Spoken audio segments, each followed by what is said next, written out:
विद्यार्थी मित्रों नमस्कार।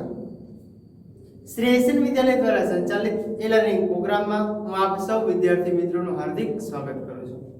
धोरण 6 विषय गणित चैप्टर नंबर 13 समिति આપણે આગળના લેક્ચરની અંદર એટલે કે છેલ્લા લેક્ચર જે આપણે લીધેલો છે એની અંદર આપણે સમિતિની ચર્ચા કરી, સમિતિની આકૃતિઓ જોઈ કે કેવી આકૃતિ હોય અથવા તો કોને સમિતિની રેખા કહેવાય, કોને સમિતિ કહેવાય, આવી બધી આપણે ચર્ચા કરી ચૂક્યા કે જે હરીસો છે હરીસોને મૂકીએ તો જેવી સામે આકૃતિ દેખાય છે એને શું કહેવાય છે। આપણે ઘણી બધી માહિતી એના વિશે મેળવી। ધારો કે વર્તુળ છે તો વર્તુળને અસંખ્ય સમિતિની રેખાઓ હોય છે, બરાબર। આવી બધી આપણે માહિતી મેળવી ચૂક્યા। હવે એને આજે આપણે શરૂઆત કરી છે સ્વાધ્યાય 13.1 થી। તો જો સ્વાધ્યાય 13.1 નો પહેલો પ્રશ્ન શું આપણને કહેવા માંગે છે?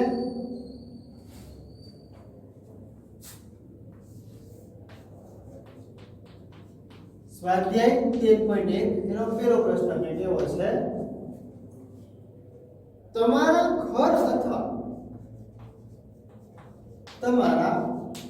ઘર અથવા શાળામાંથી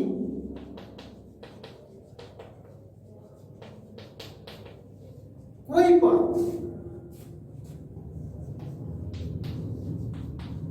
ચાર સમિત વસ્તુઓની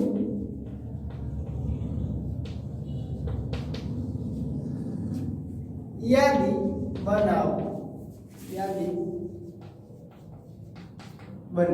તો જો આપણે પ્રશ્ન સેલો એમ પૂછ્યો છે કે તમારા ઘર અથવા સ્કૂલમાંથી એવી ચાર વસ્તુઓની યાદી બનાવો કે જે સમિત છે।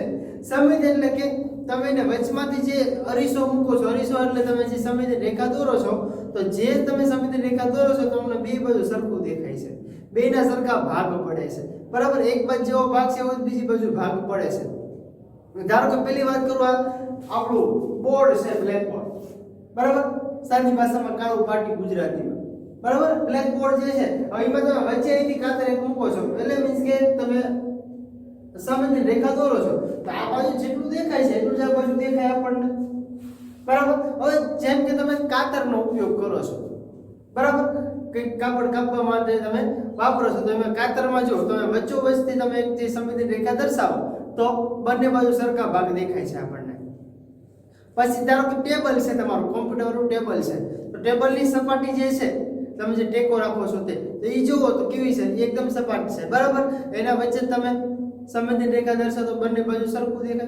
એ રીતે કોમ્પ્યુટરની ડિસ્ક છે, બરાબર, તો એને એમાંથી પણ તમે વચ્ચોવચથી સમિતિની રેખા પસાર કરી શકો। તો હવે આપણે યાદી બનાવો, આપણે ચાર જ વસ્તુની વાત કરેલી છે, બરાબર। તો ચલો આપણે ચાર વસ્તુના નામ લખીએ, કયા કયા?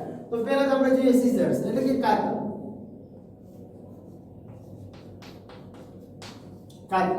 બીજી વસ્તુ આપણે વાત કરી બ્લેક બોર્ડ,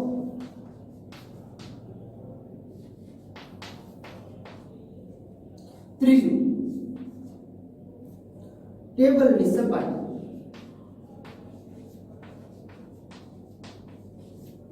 અને ચોથી વસ્તુ આપણે કોમ્પ્યુટર ડિસ્કની વાત કરી, કોમ્પ્યુટર ડિસ્ક। ક્લિયર? આ ચાર વસ્તુ એવી છે કે જે આપણે સમિતિની રેખા આપણને કીધું તમારા ઘરમાં સમિત વસ્તુઓની, તો આ ચારે ચાર વસ્તુઓ સમિત છે, બરાબર। ચલો એના પછીનો પ્રશ્ન જોઈએ આપણે બીજો।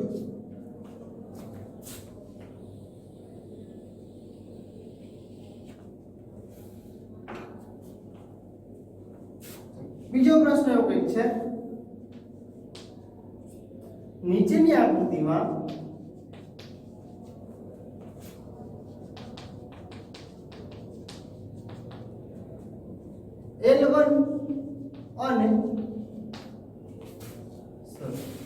L1 અને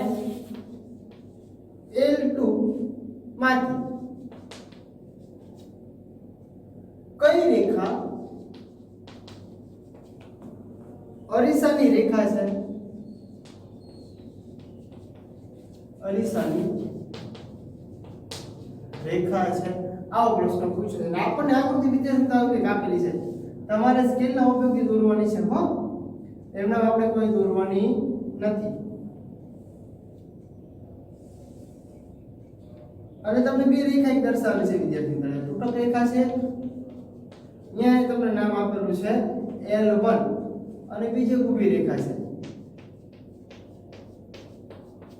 એમાં નામ આપેલું છે અહીંયા L2. હવે જો આપણને એક પ્રશ્ન પૂછવામાં કે તમને કઈ રેખા અરીસાની રેખા દેખાય છે. હવે ખબર છે તમે અરીસા સામે ઊભા છો, બરાબર? તો જેવા તમે ઊભા છો એવો જ સામે તમારું પ્રતિબિંબ દેખાય છે અરીસામાં, બરાબર? તો અહીંયા પર આપણે એ જ વસ્તુનું સમજવાનો પ્રયત્ન કરવાનો છે કે અરીસાની રેખા કઈ હોઈ શકે. તો જુઓ તો L1 ની પહેલા ચર્ચા કરીએ કે L1 જે છે તમારી, તો L1 જુઓ તો વિદ્યાર્થી મિત્રો, L1 તમારી રેખા હોઈ શકે ખરી? કારણ કે આ બાજુ L1 સિવાયનો આ બાજુનો ભાગ છે અને ઓલી બાજુનો આ બાજુ ભાગ ત્રિકોણ જેવો છે, આ બાજુ ભાગ લંબચોરસ જેવો છે, તો L1 તો હોઈ શકે નહીં, એટલે આપણે એને કેન્સલ કરીએ. હવે જો L2 છે તો જુઓ તો L2 ની વચ્ચોવચ્ચથી તમને રેખા આ બાજુ જેવો ભાગ દેખાય છે એવો જ આ બાજુ ભાગ છે, જુઓ તો કે હા છે, તો L2 દેખાશે. તો લખવાનું શું લખવાનું કે આપેલી આકૃતિમાંથી L1 જે રેખા છે L2 રેખા અરીસાની રેખા છે, આટલું જ લખવાનું છે. હવે તમને થોડું તો ક્લિયર થઈ જાય મગજમાં કે આપણે શું કરવાનું છે અને કેટલું સમજવાનું છે. મગજમાં આઈડિયા તરત આવી જાય. ચલો એના પછીનો આપણે ત્રીજો પ્રશ્ન વિદ્યાર્થી મિત્રો જોઈએ કે ત્રીજો પ્રશ્ન આપણને શું કહે છે. જો ત્રીજો પ્રશ્ન પર આપણને સેમ ટુ સેમ પદ્ધતિ કહે છે. જોઈ લે, પહેલા સૂચના લખી લે પછી વાત કરીએ તો તમને વધારે માહિતી મળે. પ્રશ્ન નંબર 3, નીચે આપેલા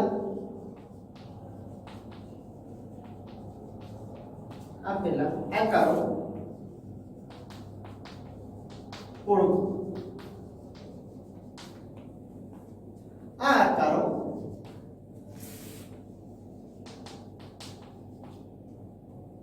સમમિતિ છે કે નહીં, સમમિત છે કે નહીં તે ચકાસો. જો હોય તો સમમિતિની રેખા દોરો.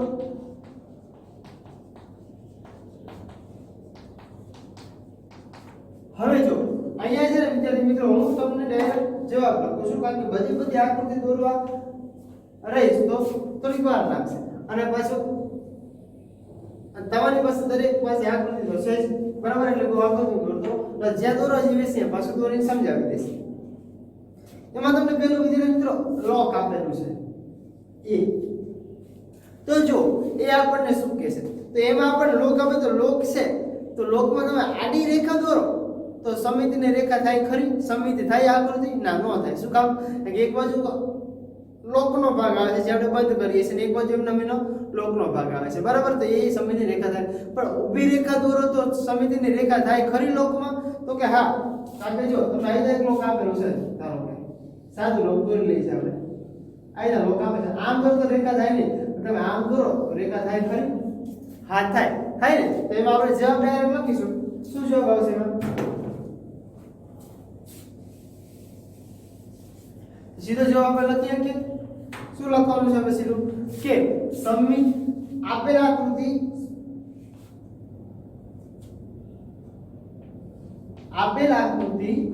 સમમિત છે. અને કીધું જો સમમિત હોય તો તમારે રેખા દોરવાની છે, તો આપણે ઊભી રેખા તમારે દોરવાની આકૃતિની અંદર, બરાબર? ચલો એના પછી વાત કરીએ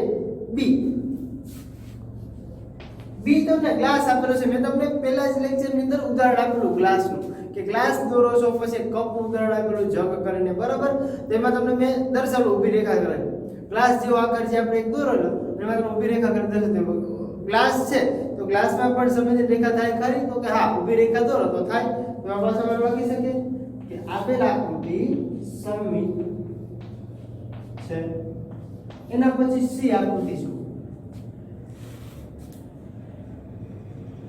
આકાર કંઈક લંબચોરસ નથી અને અર્ધવર્તુળ છે એવું છે. જો લંબચોરસ અર્ધવર્તુળ જેવો છે તો એમાં તમે રેખા દોરો છો તો આડી દોરો કે ઊભી, પણ એકે બાજુ તમને સમિતિ દેખાતું નથી, એકે બાજુની સમિતિ રેખા થતી નથી. તો આપણે શું લખી શકીએ એમાં એટલું લખી શકીએ કે આપેલ આકૃતિ સમમિત નથી. હું સીધું લખું છું યાર, સમમિત નથી. એના પછી ડી,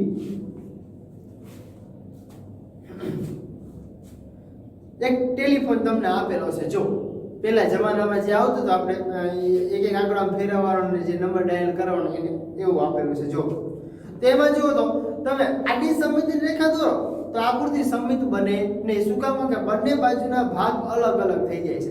પણ તમે જો ઊભી રેખા દોરો તો જુઓ તો ઊભી રેખા જ્યારે દોરો તો બંને બાજુના ભાગ સરખા દેખાય છે. દેખાય છે તો આકૃતિ સમમિત કહેવાય. તો કે હા, ઊભી રેખા દોરતા આકૃતિ સમમિત છે. ડી પછી છે ઈ.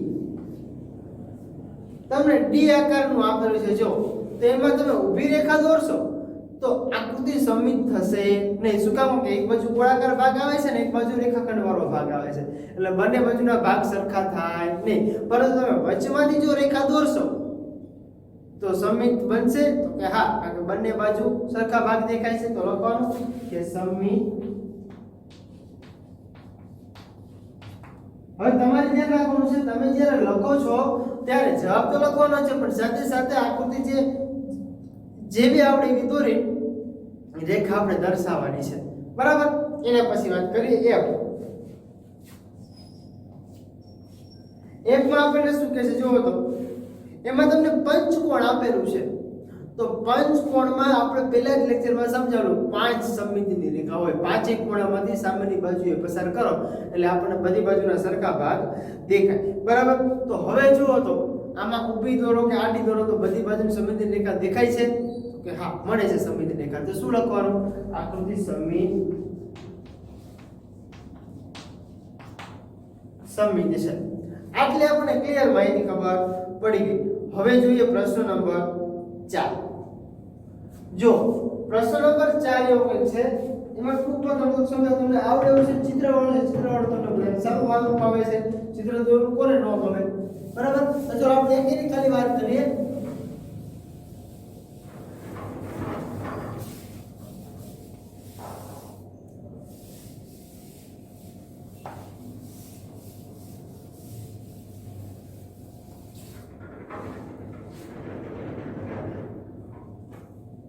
પ્રશ્ન નંબર 4 એમાં સૂચના વિદ્યાર્થી મિત્રો ખાલી બોલું છું અને તમને સમજાવવાનું છું. બરાબર? એમાં પહેલી આકૃતિ છે. પહેલા તો સૂચના વાંચી લે, પછી આપણને માહિતી મળી જાય. બરાબર? તો જો નીચે આકૃતિઓ ચોરસ ખાનાવાળી કાગળ પર નકલ કરો. આપણને એવું કે જે આકૃતિ આપણને આપી છે ને નકલ કરવાની છે. પહેલા તો આપણે એટલી આકૃતિ દોરવાની છે. પછી શું કીધું? તો કે આવું ચોરસ ખાનાવાળું કાગળ તમે શરૂઆતના વર્ષોમાં તમારી અંક ગણિતની નોટબુકમાં વાપર્યું હશે. તમે પહેલા બીજા ત્રીજામાં ભણતા હોય ત્યારે તમે એનો ઉપયોગ કરેલો હોય. એકડા બગડા લખવા, કક્કો બારાકડી લખવા, એબીસીડી લખવા, એના માટે તમે ખાનાવાળી નોટબુકનો ઉપયોગ કરેલો છે. બરાબર? તો હવે પછી આ આકૃતિઓને એવી રીતે પૂરી કરો કે જેથી તેમાં દોરેલ તૂટક રેખા તે આકૃતિની સમમિતિની રેખા બને. એમાં જે આકૃતિ દોરેલી છે એની બીજી બાજુ એવી આકૃતિ દોરો કે વચ્ચોવચ્ચ જે લીટી તમને આપેલી છે એ રેખા સમમિતિની રેખા બને. કેવી રીતે? તો તમને ચોરસ ખાના તો આપેલા છે. હું એ ચોરસ ખાના તો નથી દોરતો, પણ સીધું તમને હું દર્શાવું છું. તમને આવી રીતે એક આકૃતિ આપેલી છે, જોજો.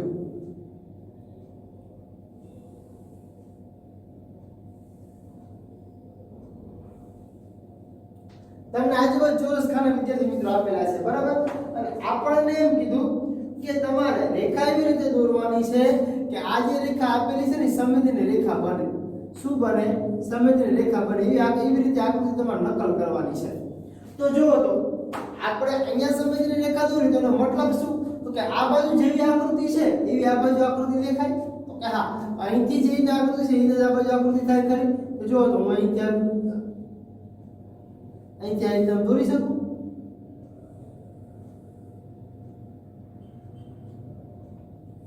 તમે સ્કેલના ઉપયોગથી દોરશો તો તમારે વ્યવસ્થિત દોરાશે. જો બે બાજુ સરખી આકૃતિ દેખાય છે તો સેમ ટુ સેમ પ્રશ્ન આ રીતે છે તમારે દરેકે દરેક પ્રશ્નો છે જો એના પછી બીજો પ્રશ્ન જોવો તો તમને બીજો પ્રશ્ન એ રીતે આપે છે બી ખાનામાં જો ચલો બી પર તમને સમજાવી દઉં એટલે ખ્યાલ પડી જાય થોડો બી તમને આવી રીતે એક પ્રશ્ન આપે છે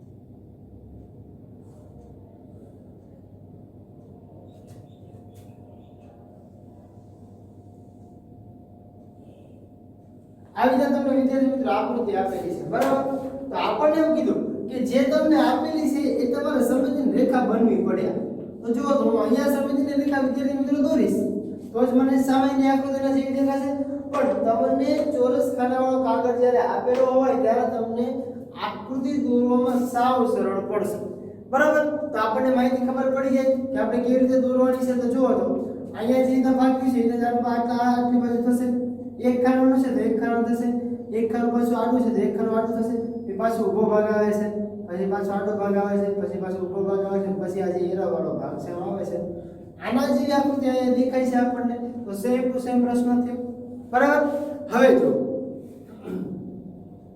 સી તમને પગથિયાવાળું કદાચ એવું કંઈક આપેલું છે જે સ્ટેપ બાય સ્ટેપ નાના મોટા છે તો જેવી આ તમને એમાં વચમાં સમજી રેખા દોરેલી આપી દીધેલી છે જો એ રાખીને આપી દીધેલી છે બરાબર તો હવે તમે એના જેવી આકૃતિ દોરી શકો તો સી છે ડી છે ઈ છે અને એના પછી આપેલું છે એફ તો ચાર એવી આકૃતિ છે જે તમે શાંતિથી અને વ્યવસ્થિત વિદ્યાર્થી મિત્રો દોરી શકો બરાબર તો એ બી બે કરાવી સી ડી ઈ અને એફ ચાર આકૃતિ તમારે પૂરી કરવાની છે ચલો એના પછી આપણે જોઈએ પ્રશ્ન નંબર 5 ચલો વાત કરીએ પ્રશ્ન નંબર 5 ની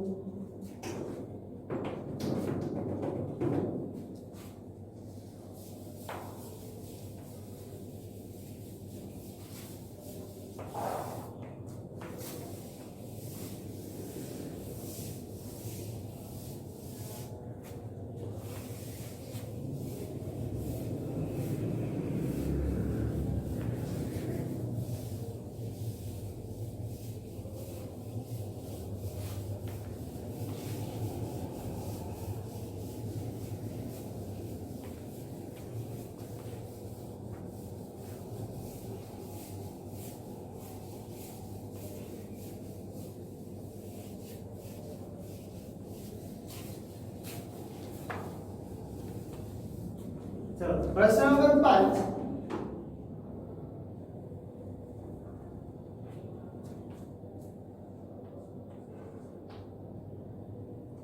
નીચેની આકૃતિમાં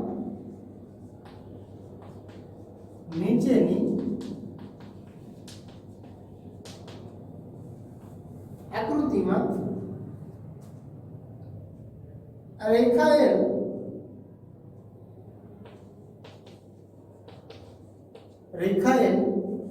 સમિતિની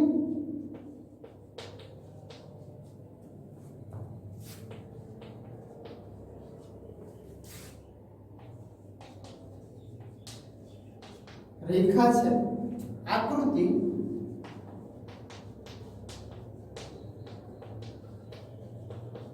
સમિત બને તે રીતે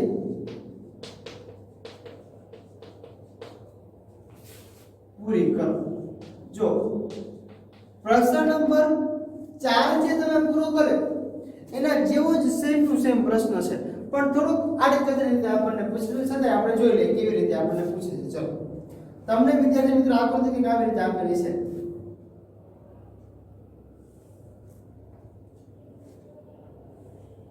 અને તમને એ સમજીને દેખાય દર્શાવે છે જો આવી રીતે તમને અને અહીંયા આપ્યું છે એલ આપણને એવું કીધું કે જે સમિતિ રેખા તમને આપેલી છે સમિતિ રેખા બનાવી તમારે આકૃતિ દોરો તો આપણને ખબર પડી જાય કે આ બાજુ જેટલો એરો છે આ બાજુ જેટલો ભાગ છે કાટવાનો એટલો જ ભાગ આ બાજુ થાય જોવો તો થાય અહીંથી તમે આમ દોરો જો તો બે બાજુ સરખો ભાગ થઈ જાય તો આ સમિતિ રેખા બની ગઈ છે સાવ સહેલું છે કઈ જ અઘરું નથી હવે જો એના પછી પાછું આપણને એવું કીધું પ્રશ્ન નંબર 6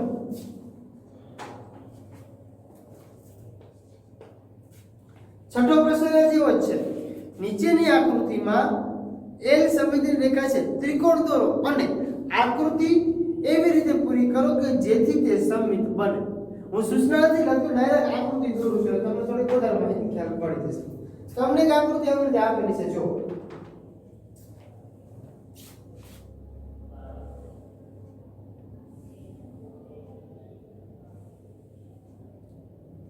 તમને આકૃતિ અહીં આપેલી છે ને, અહીંથી તમને સમમિતિની રેખા આપેલી છે, જો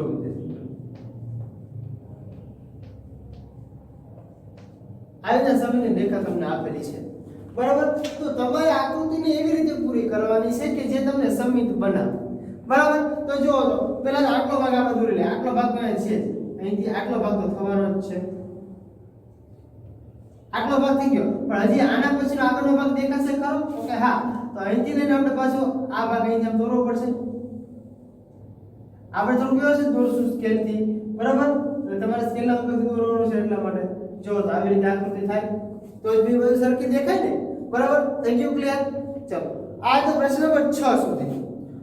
અહીંયા સુધીનું આપણું સ્વાધ્યાય 13.1 પૂરું થયું. હવે શરૂઆત કરીએ સ્વાધ્યાય 13.2 ની. પરંતુ એની પહેલા અમુક એવી વસ્તુઓ છે જે આપણે સમજવી પડશે. તો પહેલી વાત આપણને મળે છે અહીંયા, આપણે સમજી ચૂક્યા છીએ વિદ્યાર્થી મિત્રો. ચાલો આપણે ડિટેલમાં સમજી લઈએ. 13.1 આપણું પૂરું થાય છે. 13.2 કરતા પહેલા તમે જે પાર્ટ નંબર 1 પહેલા લેક્ચરની જે સમજ્યા હતા કે કોઈ આકૃતિ કેટલી સમમિતિની રેખા બનાવે છે, એના આધારે આપણે ચર્ચા કરવાની છે વિદ્યાર્થી મિત્રો. શું કરવાનું છે? ચર્ચા કરવાની છે, બરાબર. તો જો એમાં પહેલો જ પોઈન્ટ આપણે એવું કંઈક લખું છું કે સમમિતિની બે રેખાઓ વાળી આકૃતિ કેટલી. અહીંયા સુધી આપણે એક એવી આકૃતિ જોઈએ, પતંગાકાર ચતુષ્કોણ છે.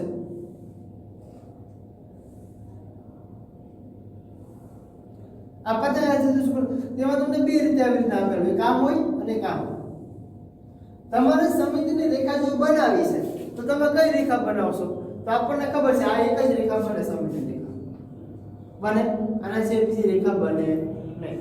પણ અહીંયા તમને પાછા બીજા બે પ્રશ્નો એવા પૂછ્યા છે તમારે. હવે પાછું તમને એક આડી અને એક ઊભી રીતે કહે છે તો કે બે સમમિતિ રેખા હોય તો તમને પોઈન્ટ પોઈન્ટ આપે છે લંબચોરસ. શું આપે છે? લંબચોરસ. જો તો શું છે? તો આપણે લંબચોરસમાં જોઈ ગયા પાર્ટ નંબર પહેલામાં. આપણને લંબચોરસ આવી રીતે એક આપણે સમજાવેલું કે આ લંબચોરસ છે, એમાં કેટલી સમમિતિની રેખા હોય. આમાં એક સમમિતિની રેખા મળી આપણને, આમાં આપણને કેટલી મળશે? તો આપણે આગળ સમજ્યા છે આપણને ખબર હોય કેટલી, કે બે સમમિતિની રેખા મળશે. કેવી રીતે? તો જો એક તમે ઊભી દોરશો અને એક તમે આડી દોરશો. સમમિત ક્યારે બને? કારણ કે બંને બાજુની વસ્તુ સરખી દેખાવી જોઈએ. જ્યારે તમે સમમિતિ રેખા દોરો છો ત્યારે બંને વસ્તુ સરખી દેખાવી જોઈએ, જ્યાંથી તમે ભાગ પાડો છો ત્યાંથી, બરાબર. આપણે વ્યાખ્યા લખાવેલી છે બે રીતે, બરાબર, પેલા જ પાઠે. તો તમને આટલી ખબર કે લંબચોરસ હોય તેમાં બે સમમિતિ રેખા આપણને મળે. હવે કદાચ એવું તમને પૂછ્યું બે કે તેથી વધુ, તો પાછો પોઈન્ટ પાડીએ એટલે આપણને ખબર પડી જાય. બે અથવા તો બે થી વધુ, સીધું લખ્યું બે થી વધુ સમમિતિની રેખા અને આટલા જ પોઈન્ટ પાડીએ છે. તો બે થી વધુ, તો આપણે એક ત્રિકોણની વાત કરેલી. કયો ત્રિકોણ? સમબાજુ ત્રિકોણની વાત કરેલી. તો આપણે પાછું એ લખ્યું સમબાજુ ત્રિકોણ.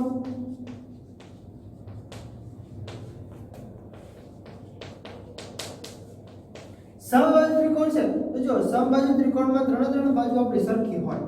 આપણે માની લઈએ ત્રણ બાજુ આપણી સરખી છે, બરાબર. તો એક તો ઊભી રેખા દોરાય છે, તો જુઓ તો પછી એક ક્રોસમાં છે, એક પછી ત્રીજી ક્રોસમાં છે. તો દરેકે દરેક રેખા જે વિદ્યાર્થી મિત્રો છે બે કરતા વધારે થાય તો સમબાજુ ત્રિકોણ જે છે એમાં બે કરતા વધારે એટલે કે ત્રણ સમમિતિની રેખા હોય છે. હવે ધારો કે ચોરસની વાત કરીએ.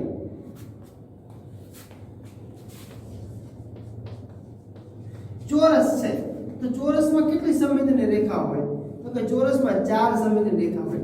એક આપણે જોઈએ, એક આડી, એક ઊભી, બે કાટખૂણાને છેદતી, બે બાજુથી.